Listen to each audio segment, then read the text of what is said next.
제가 매일 10km를 뛰는 조깅 다이어트를 열흘째 하고 있는데 어젯밤에 치킨을 먹었어요. 어떻게 하죠? 다이어트를 포기해야 될까요? 라는 질문이었어요. 이거 실제로 저희 게시판에 올라왔던 질문인데 저는 이 질문이 조금 너무 귀엽더라고요. 요즘에 사실 치킨의 유혹을 견디기가 쉽지가 않죠. 거의 1인 1닭을 하는 시대고, 1일 1닭을 하는 시대이기도 해요. 그만큼 우리나라 치킨이 맛있기도 하고요. 요즘에는 실직하면 무조건 치킨집 해야 된다라는 얘기도 할 정도로 많이 치킨이 발달이 되어 있죠. 자, 그런데 여기서 이제 제가 심리적 관점에서 이것을 설명드려 보면은 그 전에 먼저 한 가지 여러분들도 알아두시면 좋을 게 여러분들이 이제 계속 다이어트식을 유지를 하다가 어쩌다가 한 끼 폭식을 한다고 해서 내가 치킨을 한 마리를 먹었어. 그렇다고 이 치킨 한 마리에 대한 모든 열량이 전부 싹 다 내 잉여 칼로리로 축적이 되지는 않는다라는 거예요. 그래서 내가 항상 폭식을 하면 그만큼 저장하는 공간이 늘어나기는 하지만 보통은 계속 다이어트식을 조금씩 먹으면서 내 칼로리 섭취율이 그만큼 떨어져 있다가 한 끼 정도를 폭식을 하면 내가 이 항상성에 맞게 취할 열량만큼은 취하게 되고 그리고 남는 어느 약간의 칼로리는 잉여로 저장을 하고 나머지는 싹 다 배출을 해버립니다. 한 끼 정도는 그래요. 그래서 이 매 끼니가 고칼로리로 계속 이어지면은 저장량도 늘어나겠지만 가끔 이렇게 폭식을 한다라고 해서 그게 전부 다 저장되지 않는다라는 것을 기본으로 하는 게 바로 치팅데이예요. 우리가 보통 다이어트 진짜 열심히 할 때 치팅데이를 진행을 하죠. 그래서 일주일에 딱 한 번 정해놓은 날짜에 한 끼를 원 없이 원하는 대로 막 먹어가는 게 그게 바로 치팅데이인데 치팅데이를 진행하면 아무래도 그 전보다 약간 체중이 약간은 불어나긴 하지만 먹은 만큼 막 찌거나 그러지는 않고 조금만 이렇게 운동을 하면 금방 돌아옵니다. 자, 그런데 이 치킨 한 번 드신 거는 문제가 되지 않아요, 질문자님은. 하지만 문제는 뭐냐면은 지금 질문자님이 다이어트를 하기 싫어한다라는 거예요. 왜냐면은 솔직히 다이어트를 하고 싶어서 하는 사람은 분명 없죠. 그렇기는 해도 보통은 한 번 폭식한다고 해서 속상하기도 하고 좀 이제 좌절하기도 하지만 그냥 꾸역꾸역 제가 다시 다이어트를 위해서 노력을 합니다. 이렇게 바로 한 번 치킨 먹었다고 해서 다이어트 포기해야 될까요? 이렇게 질문하지는 않거든요. 그냥 질문자님은 다이어트를 포기하고 싶으신 거예요. 그만큼 이 다이어트에 대한 저항성이 크고 스트레스를 받고 있다라는 걸로 생각을 해볼 수가 있죠. 그런데 이 스트레스를 힐링 못 하시면요. 결국에는 다이어트 실패하게 될 것이고요. 그리고 설사 성공을 하신다고 해도 이 유지에 대한 것이 좀처럼 쉽지 않아서 금세 다시 요요를 겪게 되십니다. 우리가 보통 스트레스를 어느 정도 힐링하느냐에 따라서 다이어트를 유지하는 기간이 얼마나 늘어나는지가 정해지게 돼요.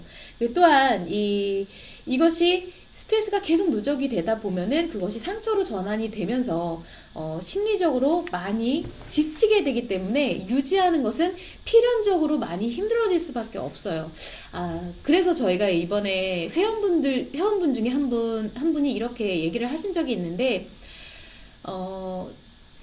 기존의 식이요법 다이어트를 계속 하다가 그 다음에 이제 킵 다이어트로 넘어오게 되었는데 지치신다는 거예요. 이 킵 다이어트를 하는 게 너무 지쳐요 라고 말씀을 하시더라고요. 근데 사실 킵 다이어트는 체력적으로 지치는 다이어트 방법이 절대 아니에요. 뭐 운동이 심한 것도 아니고 일상에서 어느 뭔가를 딱히 심하게 시간을 투자해서 해야 되는 부분이 아니기 때문에 사실 체력적으로 지칠 만한 것이 아닌데 심리 상태가 지치기 때문에 자신이 지친다라고 느껴지게 되는 것이거든요. 그래서 질문자님처럼 기존의 다이어트를 악착같이 견뎌내서 그에 대한 스트레스를 계속 줄곧 견뎌오다 보면 이런 심리적으로 지치는 현상이 많이 나타나게 돼요.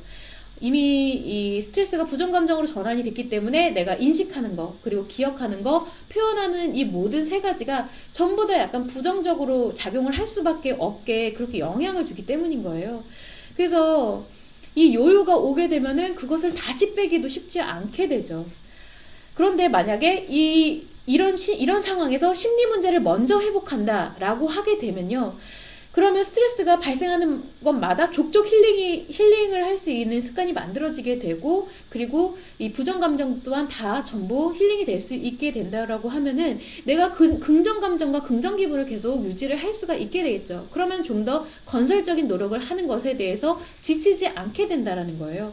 그래서 다이어트는 둘째 치고 이거는 다이어트뿐만 아니라 모든 노력을 할 때 마찬가지예요. 모든 노력을 할 때 내가 육체적뿐만 아니라 심리적으로 지친다라고 했을 때는 스트레스가 힐링이 되지 않고 있구나. 그러면은 나에게 심리를 회복하는 것이 먼저고 그 힐링 습관을 만드는 것이 먼저구나 라는 것을 한번 생각해 보실 필요가 있다라는 거죠. 그래서 제발 부디 부탁을 드리건데 심리 회복부터 좀 먼저 하시거나 아니면 다이어트를 하실 때 이 심리 회복을 할 수 있는 그 방법을 같이 병행해 주십사 하는 거예요. 그래야지만 앞으로 심리 문제를 예방하기도 하거니와 다이어트를 하는 것에 좀 더 효과적으로 진행을 하실 수가 있다라는 점을 꼭 명심을 하시면 좋겠습니다. 여러분 다이어트를 무작정 한다고 진짜 무식하게 다이어트를 몸으로 열심히 한다고 이 다이어트 효과성이 높아지는 게 아니고요. 나의 심리작용이 얼마나 긍정적이고 건설적으로 작용을 하느냐에 따라서 그날의 다이어트 성패가 제가 이걸 계속 말씀드렸잖아요. 일단 다이어트를 운동을 한 번을 한다고 하더라도 이것을 하느냐 마느냐는 내 심리가 긍정적으로 작용하는지 부정적으로 작용하는지에 따른 영향도 많이 받게 되고요. 그리고 똑같은 운동을 하더라도 앞선 회차에 말씀을 드리기를 하우스키퍼를 예를 들면서 내가 정확하게 이 다이어트가 얼마나 나에게 긍정적인 효과를 주는지를 정확하게 명시를 하고 있으면은 에너지에 소모되는 부분이 실제로 그렇게 효과적으로 일어나게 된다라는 거예요. 아예 그걸 인지하지 못하고 있을 때보다. 그만큼 심리 문제를 절대 간과해서는 안 된다라는 점을 꼭 명심하셨으면 좋겠습니다. 그래서 좀 이게 우리가 기존의 식이요법과 운동요법 다이어트를 한다고 해도 좀 더 이렇게 좀 효과적으로 했으면 좋겠다는 바람이 들게 돼요. 그래서 그 부분을 좀 참고하시면 좋을 것 같습니다.